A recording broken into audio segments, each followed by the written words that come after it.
comprennent rien, qu'ils pensent qu'il n'y a que lui. C'est comme ça que Dieu fait les choses. Maintenant que ces gens-là voient que non, Kagame a échoué et a échoué. Ole Bandima, baza tellement incrédule qu'il dit non, Kagame, non. Kagame est en train de sombrer. A sombrer. Eh, bon, éviter, il sombre. Jusqu'à ce qu'il va mourir, ils vont commencer à nous dire que vous savez, Kagame, c'était mal pris. Vous êtes toujours comme ça. Vous êtes aussi médiocre comme ça dans votre vie. Et c'est pas possible. Et c'est ça la vie. C'est comme ça. Je vais vous montrer un truc. Ah, est-ce que j'avais déjà arrangé ça? Non, je n'avais pas arrangé ça. Ah, voilà. On va faire ça rapidement parce que je pensais que j'avais déjà arrangé ça, mais je n'avais pas arrangé ça. Allez, voilà. Je crois maintenant que c'est beaucoup mieux. Vous serez en mesure de voir. On va essayer de mettre quelque chose comme ça. Vous voyez un peu ce qui se passe à l'est du Congo. Allez, on va lire. On dit là-bas que la trahison n'est pas bonne. Et j'aimerais que tout le monde puisse voir ce qui est écrit là-bas. Qu'est-ce qu'on dit? Les Congolais collaborateurs de la coalition M23 RDF AFC ont commencé à quitter plusieurs entités telles que dans la cité Sangue, Mutarule, Luberizi, Bwegera et Luvungi. Ils iront aussi au Rwanda ou en Ouganda. J'ai toujours crié sur les Congolais qui ont choisi leurs intérêts personnels que leurs frères congolais et la patrie. Voyez-vous les salaires de la trahison? L'opération de l'autodéfense Maïmaï. Voilà. Maintenant, comme les Rwandais commencent à quitter dans les Ruzizi, là, la plaine des Ruzizi, on a dit que maintenant, comment vous allez faire? Dites-nous un peu, vous allez faire quoi? Parce qu'ils sont demandés de quitter. Toi, tu as trahi, tu as fait tuer tes frères. Maintenant, tu partiras avec eux ou bien tu resteras là-bas? C'est la question qu'il faut répondre. Tu partiras avec eux ou bien tu resteras là-bas? Et on dit toujours ça et les gens ne comprennent pas. Ça a été obligé. On leur a dit, vous partez, vous quittez.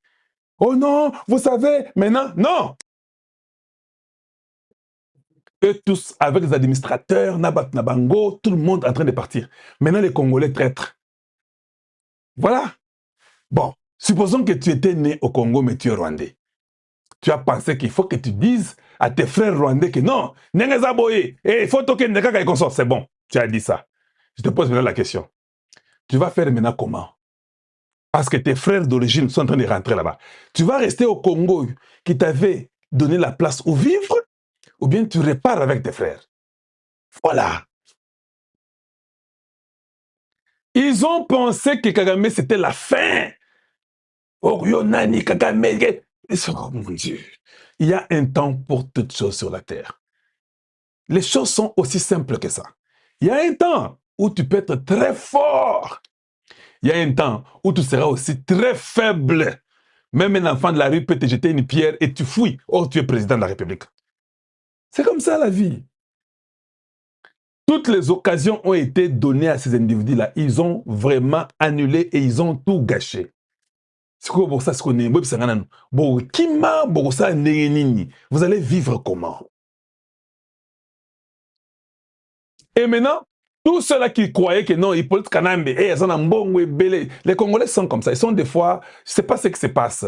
Oh non, Hippolyte Kanambe, il y a financé Bisso, pendant 18 ans, Aïba tellement mingi que c'est que la il y a aucun de caca.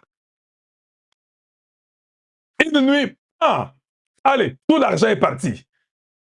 Dites-moi un peu, vous allez faire quoi? Dans toute la question, vous allez faire quoi? L'argent est parti. Tout d'un coup, Mbongo et Hippolyte Kanambe va bloquer en gros. C'est maintenant que vous voulez commencer à rentrer vers nous. Tu vois que ça devient compliqué. Vous n'entrez pas vers nous maintenant. Parce que nous n'allons même pas vous donner du respect. Et puis, poids, ils ont pété. Beaucoup de poids mouche. Vous rentrez après la défaite. Ça devient un peu compliqué, non? J'ai suivi la maman Boketch de Top Congo.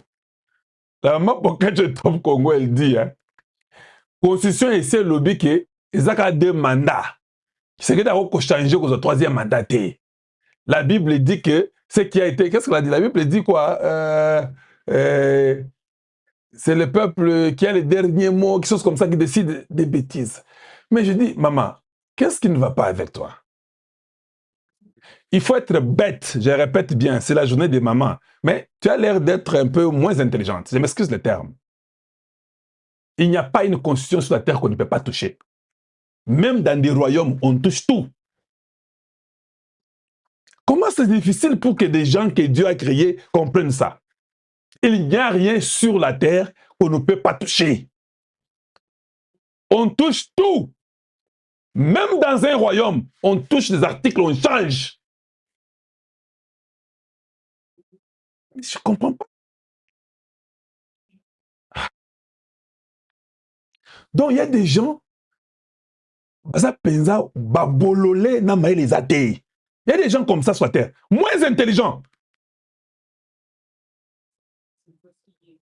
J'aimerais que tu me dises ouvertement que non, je peux te comprendre. Mais dire qu'on ne peut pas toucher la Constitution, c'est être stupide derrière des intelligences sur la terre. Est-ce que je me fais comprendre? Quelqu'un peut dire, non, on a l'ingé sekeda zonga te, azo diriger malamu te, na lingi ete, batia muto mususu azonga, tolembi baloba oyo, ou bien batia baloba mususu, ou bien yaza maele te. Dites un peu ça. Mais dire qu'on ne peut pas toucher la Constitution, il y a un article qui a été verrouillé. Qui a verrouillé? Un homme qui n'est pas parfait a verrouillé un article qui ne peut pas être déverrouillé. C'est comme si nous étions au ciel. Mais écoutez d'abord une chose. Vous qui priez votre Dieu, là, vous les priez très mal. Et je me plains de votre Dieu. Il n'y a rien qu'on ne peut pas toucher. Quand il y a seulement une organisation, on la touche. On la touche. Est-ce que vous ne savez même pas, vous autres là? Je vais vous dire une chose. Vous priez Dieu, non? Et vous savez que le péché a commencé au ciel. Je parle du ciel. Le ciel de Dieu là, c'est là que le péché a commencé. C'est là où Lucifer s'en est enorgueilli, c'est au ciel. C'est là où la guerre a commencé, entre ces anges-là de Satan et Dieu. Il n'y avait pas la guerre sur terre, ça avait commencé au ciel. Votre ciel imaginaire que vous avez, je ne sais pas dans quelle imagination là. Oui, oui, oui. Ce qui n'a pas ce qui wapi. Ndesika ebandaka kuna. Ebandaka na mabele te. Et qui t'a na mabele. Donc, même au ciel là, on a compris que, bon, parce que maintenant là, il faut être vraiment beaucoup plus fort pour comprendre. Les gens ont tendance à dire que le ciel est parfait. Alors, si le ciel est parfait, comment une guerre peut se faire là, à l'endroit parfait? Vous allez comprendre. Nama Tsabino la métaphysique, c'est quoi? Bon, le baganaza magicien ou bien je suis mystique. Vous êtes comme ça. Je vous épargne ça. Oui, oui. Allez-y réfléchir. Hein. Le ciel est parfait, non? La guerre a commencé au ciel. Un endroit parfait, Bitumba. Donc, même un endroit qui est parfait, Bitumba. Yosef Sanak, on a verrouillé un article 220 qu'on ne peut pas toucher. Au ciel où ça doit être parfait, tu veux connaître, hein? Alors soyons sérieux. Il n'y a que des peuples imbéciles qui ne comprennent pas, qui peuvent être comme des robots. Nous vivons sur la Terre, la vie évolue, il y a l'évolution, les choses changent, les événements arrivent, il y a des choses différentes. C'est-à-dire qu'il ne faut pas dire aux gens qu'on ne peut pas toucher à une constitution. C'est faux. Les choses changent, changent, changent.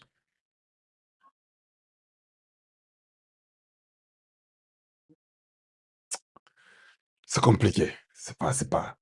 Et les gens ont même le courage de parler ça publiquement devant les gens. Naibite eza buzoba, naibite eza kozanga koyeba, naibite eza ba cerveau en ndambo, eza nini.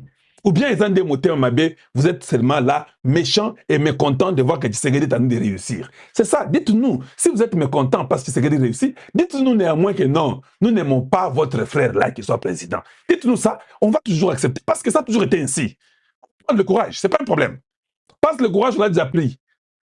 Mais ne venez pas nous mentir ici qu'on ne peut pas toucher la Constitution, que non, la Bible dit, c'est qu'elle a décidé. Qu'est-ce qui est décidé? Dites-nous. Qu'est-ce qui est décidé? Même en Éden, il y a eu des problèmes.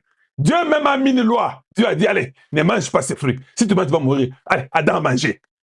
Donc, même, est-ce que vous comprenez ça? Dieu interdit. Dieu, il interdit. Adam mange. Adam dit que na kolia ngo na nko.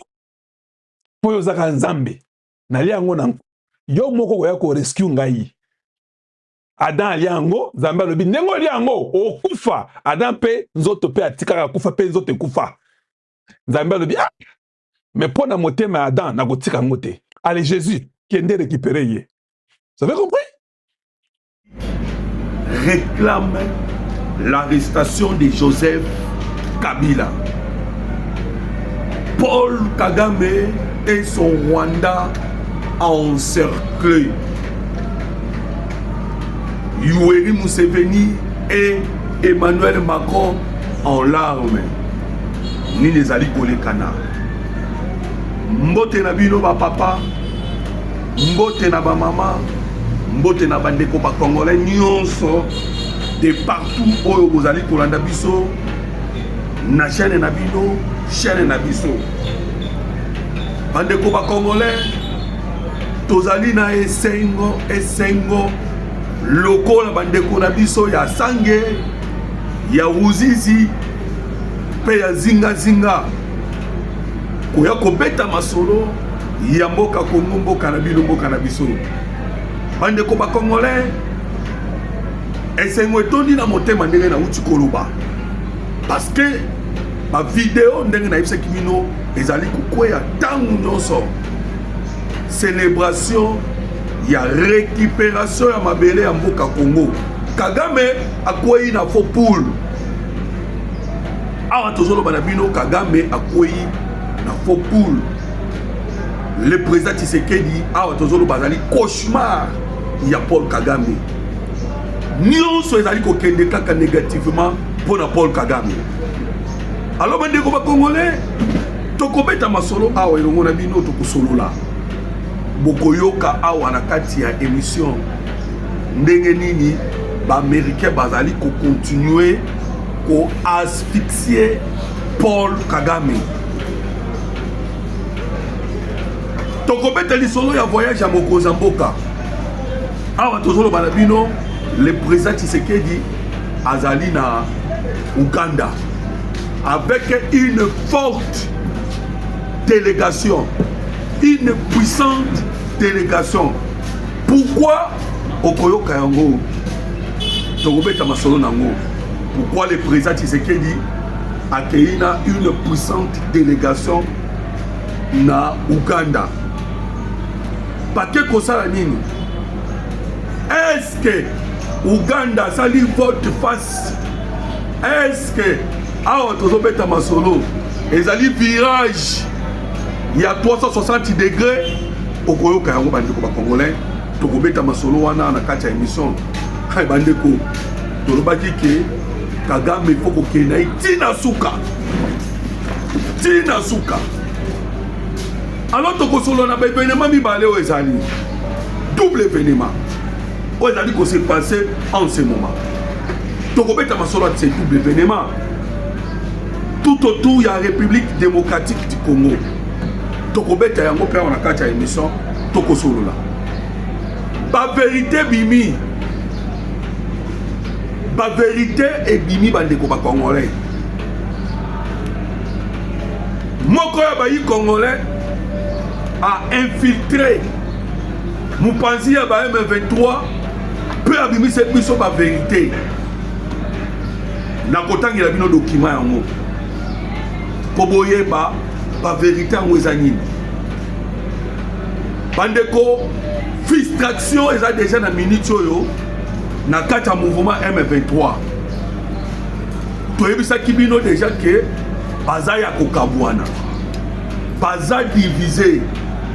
Frustration na niveau ya kosakana te tokosolo la bandeko ba congolais.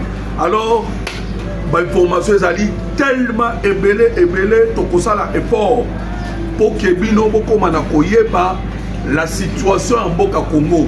Bokoma na ko comprendre mboka euti wapi tozali wapi tozokende wapi. Alors na kosenga na bino kaka ba papa ba mama okoti o aimer, okoti o aimer, o partager. Na ba commentaire bomoni ndenge nini déclaration bandeko ba congolais ya Moïse Mbiye oh lelo eza exploité par bayi opposant déclaration na bomoni et il est clair libre à sali déclaration na bandeko ba congolais boyoki yango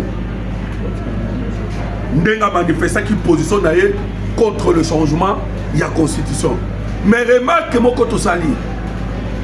Remarque otosali bandeko ba congolais, nous avons constaté que mutu moko abengi Moïse Mbiye muluba azate to taliban. Mutu ata mon côté. Mais du moins Moïse Mbiye s'est exprimé librement. Librement bandeko ba congolais. Alors, l'information est où tu comprends tout de suite. Toko bandawana bandeko ba congolais. L'information est où tu comprends sikoyo. Ezali makabwetali baati lukwebo. Porté disparu. Bandeko awa tozoloba place baati lukwebo azali ezoye banate. Nini ekomeli baati lukwebo. Asakimi à quelques origines de l'EM23 ou à quel exil position na ezoye banate bandeko boboye bakake semaine passée bakangaki bayi baati lukwebo tokolo ba vice-président et le mona ba membre bandeko ba congolais ya bayi AFDC ba utaki na Congo Brazzaville. Et boyebi le Congo Brazzaville oyo ya salaka na makambo la République démocratique du Congo boyebi bien kuna déplace ça soit kata mwanda mamabe apesa ba Rwandais mais ba FDC ba kene ko sala nini parce que tous ces militants ya FDC autozo banabino bazali na maboko ya l'état na ba service na biso de renseignement mais boko ba tilukwe boke wapi Bati lukwebu ake wapi. Alors bandeko ndenge ka tolobaki ke mikolo o eza mikolo ya lisu mikolo ya lisu. Toyebi bien que na ba façon nyonso tout tellement ennemi a échoué. A échoué na banzela nyonso. Et surtout tobeta kibino lisolo ya loi o euti kobima. Et pas ya bayi américain. Alors c'est que Kobima ya loi wana na maloba mokoza mboka lobaki na conférence de presse le président Tshisekedi alobaki j'ai lancé défi bitumba contre ba multinationale bandeko likambo Congo ezaki likambo ya ba multinationale bango nde mutu bakangaki République démocratique du Congo bitumba oyo mokoza mboka Félix Antoine Tshisekedi Tshilombo abundi boyoka kibino moko. Même Donald Trump alobaki na que tu es un brave homme. Mboka ezalaki na maboko ba homme d'affaires. Oui bien homme d'affaires soit za comme na maboko akotika te. Mboka ezalaki na maboko ba multinationale. Guerre oya la sakeza guerre au sakanate. Voilà pourquoi okomona bazaki koluka vie ya mokonza mboka tongo midi pourquoi. Et Congo Brazzaville est en catalyste. Wanto Koba vie Sassou. Dernièrement, ba opération Salamaki na Maluku. Ba opération Salamaki na Mabongo. Il y a eu arrestation de 700 et quelques personnes. Mais venez Salamaki bande ko Congolais. Et toyebi que soki okena Goma okena Bukavu okoku takaka tilelo oyo ba hôtel ya Baati Lukwebo ça toujours fonctionné. Lorsque Baati Lukwebo bimaki contre le changement de la constitution, tout le monde qui faut semblant et pas ba M23 bandeko ba congolais pour na kotali saké ils sont en division ou bien en rancœur. Donc Kabaza et loko moko. Alors to solo la bandeko ba congolais awa tozo banabino. Bravo. Bravo na Mokoza Mboka pour le courage. une importante délégation et puissante délégation na Uganda. Nini le président Tshisekedi ake kosala na Uganda awa tozoba na bino bandeko ba Congolais face à face na Yoweri Museveni. Le président Tshisekedi akutani na Yoweri Museveni lobby investiture eza lelo basololi na Yoweri Museveni. Mais boyebaka ke masolo na bango est tourné tout autour ya sécurité na zotangela bino yango boyoka bino moko. Qu'est-ce qui se passe là-bas na Ouganda en ce moment? Na moment où na Ouganda ça chauffe, na rencontre ya le président Tshisekedi na Yoweri Museveni, Paul Kagame akimi mbangu awa tozolo baza na Kenya bakutani pe na William Ruto et na Emmanuel Macron. Alors tu reconnais na Kenya bandeko ba Congolais. Pour vous dire qu'est-ce qui s'est passé entre William Ruto et Paul Kagame na niveau ya Kenya avec Emmanuel Macron, je viens de le dire. Mais le président Tshisekedi a tozoloba azana Uganda avec cette importante délégation. Yoka bandeko ba Congolais natangela bino po boyeba o ezali kolikana. D'abord Tolanda. Pendant que Paul Kagame se trouve au Kenya pour tenter de s'assurer de la loyauté de William Ruto, Yoweri Museveni renforce ses liens avec le Congo et a promis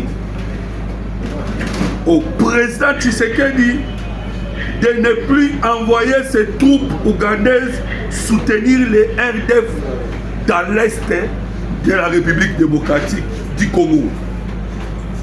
Il s'agit d'un revers politique majeur pour Kagame.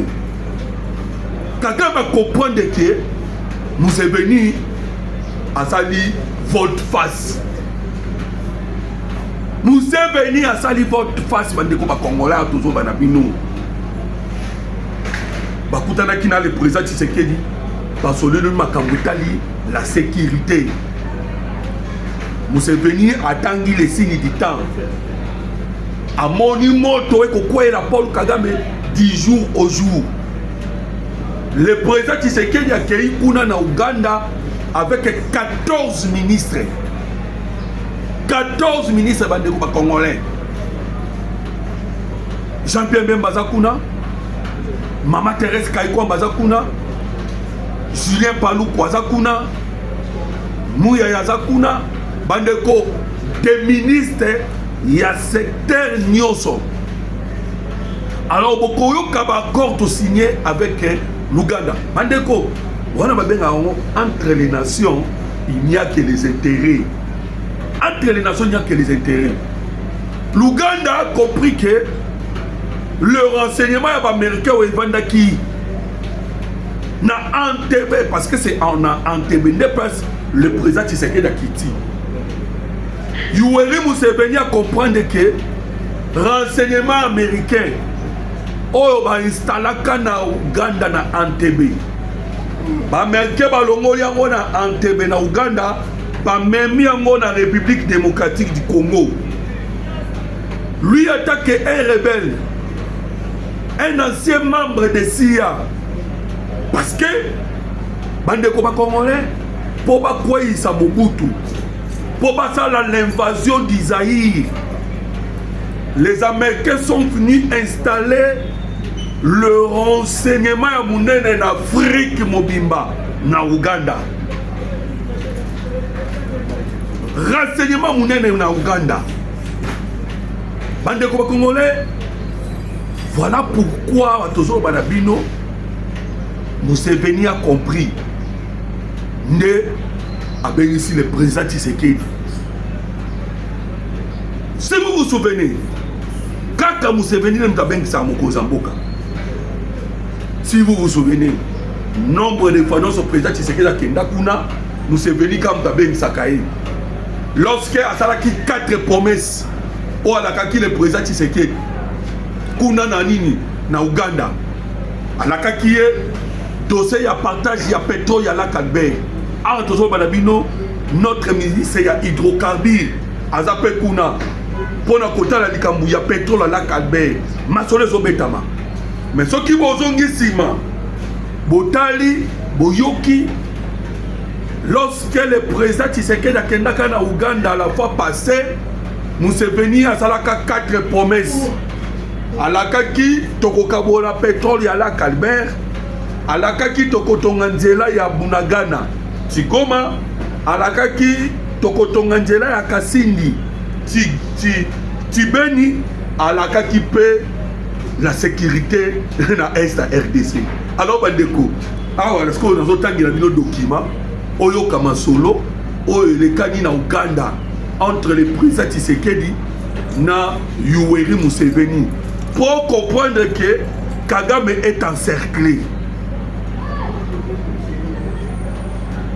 Kagame est encerclé bandeko. C'est là où on a le document. Kagame est encerclé. Ouganda, le président Tshisekedi et Yoweri Museveni consolident leur coopération sécuritaire et économique. Sécuritaire et économique. Le président ougandais Yoweri Museveni a annoncé avoir reçu son homologue congolais Félix Tshisekedi à Kampala à la veille de la cérémonie de prestation de serment prévue en Ouganda.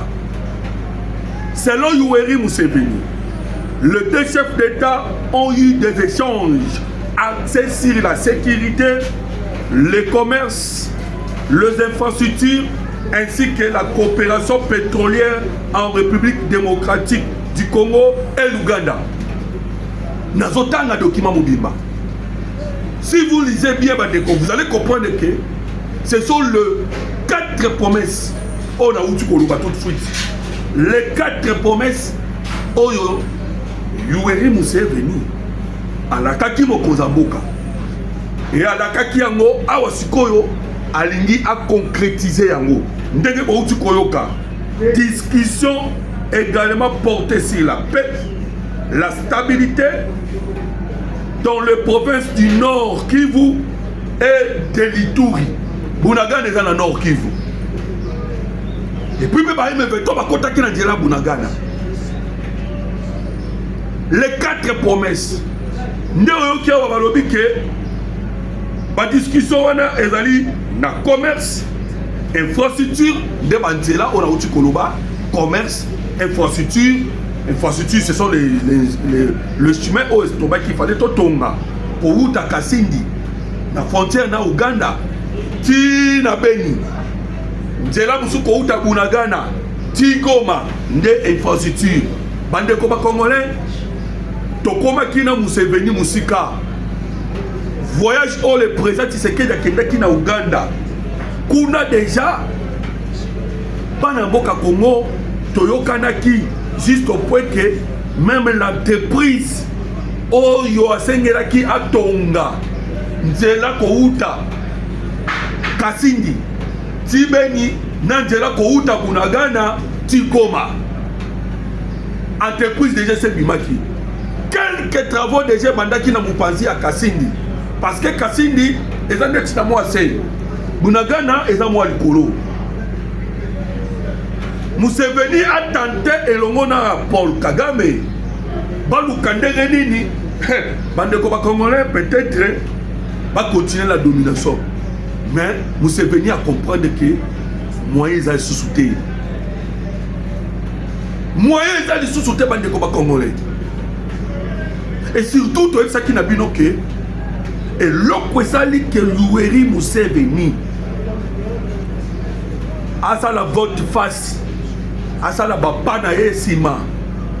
Ezali la loi 87-04.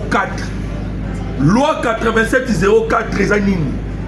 ezali mobeko oyo bandeko bakongolais bameke bavote babengi yango DRC stable. Loi wana ekokani na loi baméricain bavota envers Israël. Baméricain bavota loi batia yango na constitution na bango. Mboka nyonso ekotouche Israël bakobeta mboka wana. Soko tali guerre oyo eza oleka na sikoyo entre les États-Unis d'Amérique et l'Iran. Bandeko ba congolais guerre wana obomoni les États-Unis d'Amérique akoti yango.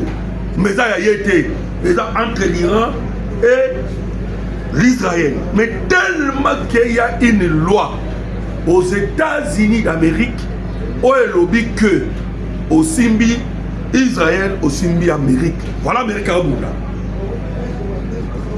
Nous avons Maman Thérèse Kaikwamba parce qu'elle s'appelle Kuna. Maman Thérèse Kaikwamba, ça la kini. Akena qui dans les États-Unis d'Amérique, akutana ba américain, ba betima solo, ba yokani, ba signer des accords sur la défense et la sécurité. Mais ça là qui suffisant. Et ça là qui suffisant pour que permettre les États-Unis d'Amérique, ba na ubeta ba muna Congo. Et qui suffisant. Alors moi les États-Unis d'Amérique, où on a comme Maman Thérèse Kaikwamba. Aïe en Allemagne pour la consigner na patron ya Africom, la force des États-Unis d'Amérique en Afrique a signé na patron ya Africom et patron Africom à l'omwe kuna en Allemagne aïe na Congo. Mais bazaki na moyen ko beta kate mais bateau Africom tangoye akutani na mokonzi ya armée le ministre Guy Kabongo mwa janvita bakutani babeti masolo basololi bayokani que ndenge tozawa ndenge to beta masolo pesa biso ba renseignement pesa biso boye biso Africom tozoya ko beta ndeyokaki cette fameuse déclaration Yabaï Africom. Balobi, nous allons rétablir la paix par force sur toute l'étendue du territoire national. Mais Tikala qui est le Komoko? La loi. Tikala la loi est à la voter. Ndebake ko voter ce koyo la loi 8704. Youé Museveni yoki. Ah bien, non. Ba M23 pe ba yokaki. Babi bato ba goma biso. Tikaka to koma mukanda. Nde ba M23 ba komi mukanda. Siko so na tangeli bino bande ko ba révélation o ebimi. Bande ko ba révélation uti ko bima ya ba M23. Des informations oyo na émission choquante. Des gris mouvements rebelles bakolela nanu balela bongote ni on se que ne moulini pona bango loi wana bibi na États-Unis d'Amérique et bouger makam et bouger mbala moko yuera ningani babi peto ba ningani bandi kolongola ba soda na bango na este bazolongola. Bandeko, des villages et des villages ont été libérés hier. Libérés hier par les M23. À tel point que les soldats, Bakomi Koloba, Yamoulongo. Mais nous ne comprenons pas. Ndengenini, Bozo libéré Kaboye, Ndengenini Boni. Bandeko, pardon s'il vous plaît. Bajem Mezana Sey. J'aime ça c'est ma casse. Bon aimer, bon partager, bon commenter. Nous sommes allés comme on a les présidents Tshisekedi Kosala. Est-ce que a mérité 3e mandat ou pas? Bah on va comme on Tshisekedi ça 3e mandat. Au moins Bozela, Toko Isa Museveni, Toko Isa Kagame, Toko Isa Ruto, Toko Isa Sassou Nguesso. Donc, on a souvent tout autour de peut-être qu'on a beaucoup de c'est que dans son troisième mandat. Parce que même toi, que soit Museveni, mais ton petit caractère. C'est comme ça entre les États. Ton petit Museveni. Alors, vous avez un Congolais, c'est là où Museveni, les deux chefs de l'État ont eu des échanges axés sur la sécurité, le commerce, les infrastructures ainsi que la coopération pétrolière entre la République démocratique du Congo et l'Ouganda. Les discussions ont également porté sur la paix et la stabilité dans les provinces du Nord Kivu et de l'Ituri situées le long de la frontière commune. Les deux parties ont aussi évalué l'état d'avancement des projets routiers stratégiques destinés à renforcer les commerces et l'intégration régionale entre les deux pays. Le président ougandais a salué la signature de plusieurs accords bilatéraux qu'il considère comme bénéfiques pour les populations congolaises et ougandaises. Il a appelé les États africains à lever les barrières freinant les échanges commerciaux et la libre circulation des citoyens. Boyoki l'Ouganda, Boyoki Museveni. Bandeko, je sais que Toyoka va discours ya mwana ya Yoweri Museveni. Mais dernièrement, Awa Petrouchi Koyoka, ma déclaration ya générale ya Ouganda. Mais mwana ya Museveni, mwana ya Museveni, boyoka kalo barasusu. Papa na ya beta gogo. Papa na ya beta gogo. Mwana ya Museveni, oanda ikocha makelele. Makelele sila. Oyebi pourquoi makelele sila? Bandeko ba Congolais, makelele sila parce que frappe oyo papa na ya beta ye atali batali situation, batali États-Unis d'Amérique. Oyebi que mwana Museveni asengaki pardon publiquement. Asengaki pardon publiquement pour la déclaration surtout au Yalobaki envers Donald Trump. Asengaki pardon. Alors qu'est-ce que nous devons comprendre dans la situation de la République démocratique du Congo en Ouganda? Oh, yonga na moni bandeko ba Congolais. Délégation au Ouganda. Ils allaient dengue moko na délégation au ekendaki na Qatar. Pas même moi awa. Le président Tshisekedi a kendaki na Qatar avec une importante délégation. Ndenge ba uti koyoka oyo une puissante délégation na Ouganda mais akendaki na délégation importante na Qatar.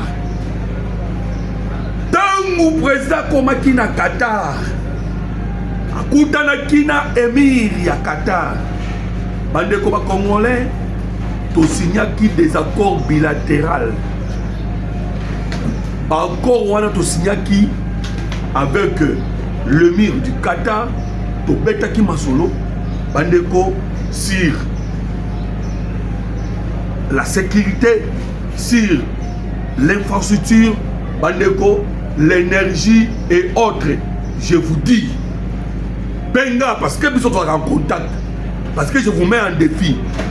Biso en contact na bandeko ba na Rwanda. L'aéroport oyo Qatar azaki kotongela Paul Kagame na Rwanda. Misale katana. Misala e katana. Soki oza na tembe benga. Misala e katana bandeko ba Congolais. Et vous savez pourquoi Misala e katana? Kagame yemboko a tenté. Alors qu'on tenté pour relancer Misala. Mais ce qui est vrai, Misala et katana.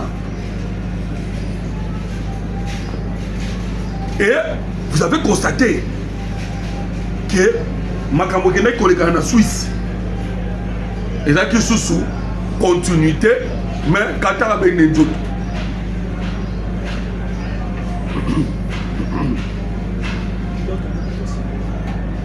Qatar abeni nzoto. Qatar abeni nzoto pamba te. C'est parce que déjà yebi que la direction américaine bazui moyen yala bandeko Kagame a uti kokoma ba lettre ya kolela akomeli Qatar akomeli Émirats Arabes Unis parce que na Qatar tobeti masolo maintenant Émirats Arabes Unis tozo ya ko sécuriser Émirats Arabes Unis azobimisa mbongo pona koya kotia la sécurité ya ba minier ba zone minier nyonso omoni sikoyo Kagame encerclé, isolé, asphyxié. C'est fini pour Paul Kagame. Andeko Moyoto, Bino, c'est fini, en gros, c'est fini. Bandeko, Tolobi bien, c'est fini. C'est fini. Ce qu'on dit déjà, Kagame a commis un canal à Qatar, a commis les Émirats Arabes Unis. Kagame a dit ministre naïe, il y a affaires étrangères dans Russie. Aïe mon abaris. Qu'on appelle la Russie Tozali. Aïe Kozwa, ancien ministre naïe, Vincent Biruta, a tindi Mbangu. Yo kende na Israël. Parce que Israël peut s'atteindre. Le président Tshisekedi a réussi qui déjà pour récupérer na Israël. Bande Koba Congolais, botier la biso ba jembe, pour partager l'émission, tout sécuriser live. On moni tomber ta solo, bangula Congo bagali ko c'est 7 ans nous sauter pour attaquer nos chaînes. Lobby chaîne yande ko docteur et zalaki attaquer. Voilà pourquoi tant nous sommes tolé la kaba jembe la bino pambaté parce que banguna Congo ba yebi ke awa. Ndé to pesaka le vrai information il y a République démocratique du Congo. Yo quand c'est pas RFI ba force 24 ba koyi kondima ko sepela. Ba ko sepela te. Ne konanga docteur boyebi ba taka ki chaîne na ye. A boti la biso ba jeme. To senga ka pour la protection. To qu'est-ce qu'on a Kenya bandeko ba Congolais. Emmanuel Macron ba ki que stratégie na ye comme ce qu'on a Kenya na Tanzanie. A monique la puissance des États-Unis d'Amérique, vitesse américaine bazoya nango, lobby, ba uti skobeta NBA, ba petit NBA, wana ko ba américain, ba petit nga ko ba bloquer ba moko visite Rwanda na NBA. Bino boyebi ke Kagame azwaki ateki tekaki mboka na ye na ba makamo no zo tuboyebi. Visite Rwanda, NBA, tout ça, tout ça. L'obisco qui tout ya NBA. NBA appelle à la reconsidération de son partenariat commercial avec le Rwanda, dont l'armée et des hauts responsables ont récemment été sanctionnés par le gouvernement américain pour leur soutien à un groupe armé meurtrier commettant des violations effroyables des droits humains. Des violations effroyables des droits humains. Groupe armé soutenu par le Rwanda. NBA lobby, selon la décision, il y a gouvernement américain. Le gouvernement américain a sanctionné qui? Les hauts responsables. Il y a armée rwandaise, les hauts responsables. Il y a Rwanda, NBA est obligé maintenant de se soumettre à la décision des États-Unis d'Amérique. La décision des États-Unis d'Amérique. Voilà pourquoi la décision est quoi? NBA a lobby maman à suspendre peut reconsidérer partenariat. Donc, ma français. Ba Monique Kagame azoke na souka. Mais il veut toujours avoir un œil sur la République démocratique du Congo. Ndebo moni balamoko Emmanuel Macron a sali pauvre déclaration pour qui Emmanuel Macron a sali. Oh non, l'épicentre, il y a langue française. Ils allaient sur la quai d'Oseïte, mais ils allaient skoyo na bassin ya fleuve Congo. Ah bon. Na bassin ya fleuve Congo, wana déclaration Emmanuel Macron. Louise Mushikiwa bozalaki wana akoki ata kobeta maboko te. Mushikiwa bo akoki kobeta maboko te. Na déclaration wana oyo Emmanuel Macron alobi. Mais na betela kibino di solo. Selon les panafricanistes, ba panafricanistes ba biboye. Balobi déjà Emmanuel Macron na France na bango ndenge ba constater que bandeko na biso ya Mali, bandeko na biso ya Burkina Faso na ya Niger babwaki bango. Emmanuel Macron dans un discours où a prononcé ba journaliste ba poser des questions. Lelo, on vous a chassé na Mali, on vous a chassé na Burkina Faso et na Niger. Qu'est-ce que vous allez faire, vous les Français? Ah bien non, Tokende, na bamboka lokola Kenya, na bamboka lokola Tanzanie, na bamboka lokola Angola. Voilà pourquoi Bachaki Mayele na bango nyonso na corridor ferroviaire de Lobito. Or, corridor ferroviaire de Lobito est un projet à Baï européen, Sangisa, na ba américain, mais tant à Biden. Awa sikoyo le président Tshisekedi a lobby pas question tozobundana nous totonga corridor ferroviaire de Banana Sakanya on est considéré en 2027 3300 km 3300 km Banana Sakanya. Ndenge moko bomoni bayi Congo Brazzaville baye koluka biso pona likambo pont. Nzoka tous les Congolais en général et si les Né-Congo en particulier. Ma Né-Congo balobaki na président Tshisekedi. Si tu veux notre soutien pour ande tonga mananu te avant que le port en eau profond de banana et si la nana.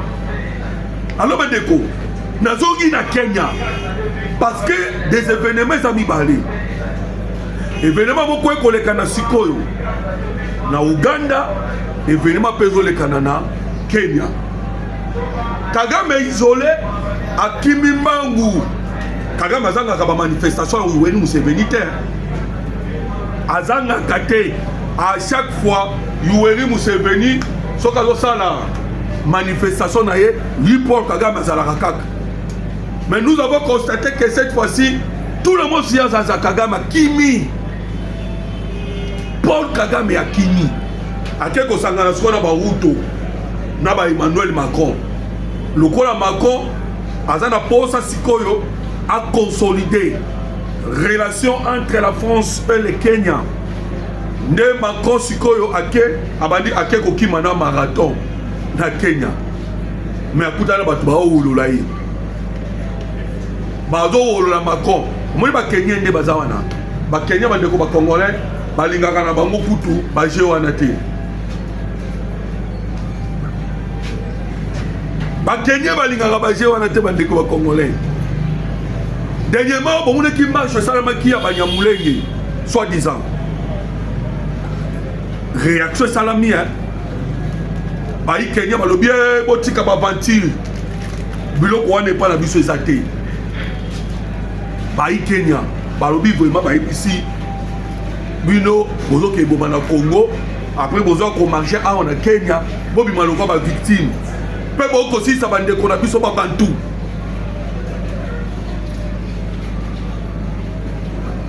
Population Kenya lo baki. Dernièrement ba oti kutu ko bamba William Ruto mabanga. Bido mai. Population Kenya a éveillé. Parce que la population moko panafricaniste. Ce qu'on m'a dit à Kekuna na Kenya. Webi Macron est là sali kuna. Ba memi ba entreprise ya ba français na Kenya. Ba akoti si réunion réunion ya kotisi bandeko ba congolais eza réunion ya banani réunion ya ba homme d'affaires kaka ndeti réunion ba homme d'affaires bonaki lekanaki dernièrement na Bruxelles oh le président Tshisekedi a dit que Paul Kagame voici la main tendue mais en gros tu sais que bino que ezalaki Tshisekedi azalaki kosaka ba français ba européen ba sangisaki kaka ba homme d'affaires ndenge Emmanuel Macron a sangisi ba homme d'affaires na Kenya. Pourquoi a koluka ndenge nini a continuer toujours bitumba et le président Tshisekedi a monaki déjà. Voilà pourquoi la maïle na ye au lieu que de Kenya à Kenya Uganda. Mais déjà personne qui va avoir réponse. Bon sangana to ça la guerre. Parce que messe o ezali kolekana na minute o na Kenya. Ezali messe noire contre la République démocratique du Congo. Oyo ki yomoko Museveni non? Museveni ndimi toka bola pétrole. Andimi emoko liboso ndimaki m'appliquer te awa siko ndimi toka bola pétrole toka bola na mbisi ya lac ya lac Albert nenga goloba ya lac Albert nyonso wana ezalaki ekomaki ya bango kabela ki bango akabela bango ba lac yo Yoweri Museveni soit lac Albert yo Paul Kagame soit lac Kivu abengi Sassou yo Sassou zwa nini zamba ya Congo akaboye bango biteni abengi Obasanjo yo yango zo bakare minier abengi Tabumbeki yo pezo bakare bandeko bakata kimboka Congo biteni bapesa ki na bato na nyonso yé problème na ekaka azala na pouvoir api ya kakatanga ndenge ya komi na 53 milliards. Dieu merci la minute oyo trésor américain ont continué ko beta famille ya Kabila baleri famille politique na famille biologique lobitoki bayi famille politique bandeko ba congolais ba oti ko sala déclaration mais déclaration bozo sala boza wapi vous êtes où yeboko famille na biologique ba américain ba bimisi ba vérité que ba véritable frère na ye au poste non na bango so ezali ntoile ba ke kuta bango na mbongo ebele des États-Unis d'Amérique ba mbongo ebele akosa kibiso oh Jeannette njoka Jeannette tata mwasi na ye c'est la révélation à Jean-Pierre Mbemba le kota bandeko ba congolais mais ba vérité